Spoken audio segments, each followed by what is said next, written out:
الحمد لله رب العالمين والعاقبة للمتقين ولا عدوان إلا على الظالمين، وأشهد أن لا إله إلا الله ولي الصالحين، وأشهد أن سيدنا محمدا عبده ورسوله إمام الأنبياء وخاتم النبيين وعلى آله وأصحابه غر الميامين. أما بعد. Muulizaji anauliza, hivi je, ni kweli mwanamke akijifungua anapata thawabu kwa sababu ya kule kujifungua kwake, na je anafutiwa madhambi kwa sababu ya kujifungua huko? Jawabu ni kama ifuatavyo.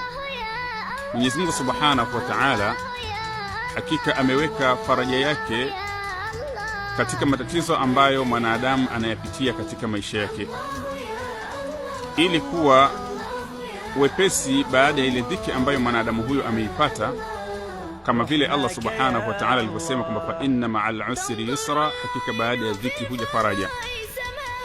Na Mtume sallallahu alayhi wasallam akasema kwamba idha arada Allahu bi'abadihi khairan ibtala, kwa Mwenyezi Mungu Subhanahu wa Ta'ala wakati anapompenda mja wake kwa khairi lazima humpa misukosuko.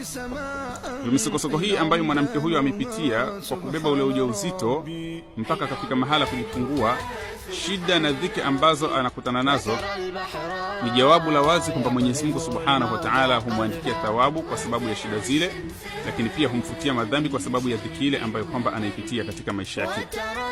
Ndio maana Mtume sallallahu alaihi wasallam akawa ametusisitiza sana juu ya wazazi wawili, hususan mama, kwa sababu mama anapitia dhiki kubwa kwa mtoto wake wakati anapokuwa na mimba, lakini wakati wa kujifungua na kumlea kwake pia.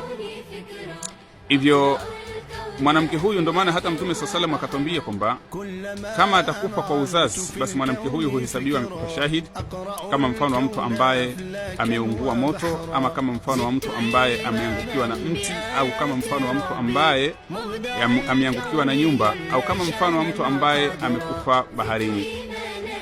Kwa ndugu zangu katika imani, hili halina shaka kwamba mwanamke huyu huandikiwa thawabu kwa sababu ya shida zile ambazo anakutana nazo, lakini pia hufutiwa madhambi kwa sababu ya dhiki hizo ambazo hukutana nazo, hususan katika kile kipindi cha kujifungua, kwa sababu ni kipindi ambacho ni kigumu mno mbele ya mwanamke. Na pia ndio maana Mtume sallallahu alaihi wasallam akawa ametusisitiza sana kuhusu kutenda ihsan na wema dhidi ya mama zetu, akampa mama nafasi na mara 3 na akampa baba nafasi mara 1. Hii haina maana ya kwamba baba amedharaulika na mama amenyanyuliwa, hapana, isipokuwa ni kwa ajili ya yale ambayo kwamba mama mara zote huyapitia wakati wa ujauzito wa huyu. Wabillahi tawfiq, wassalamu alaikum wa rahmatullahi wa barakatuh. Alkamalullah.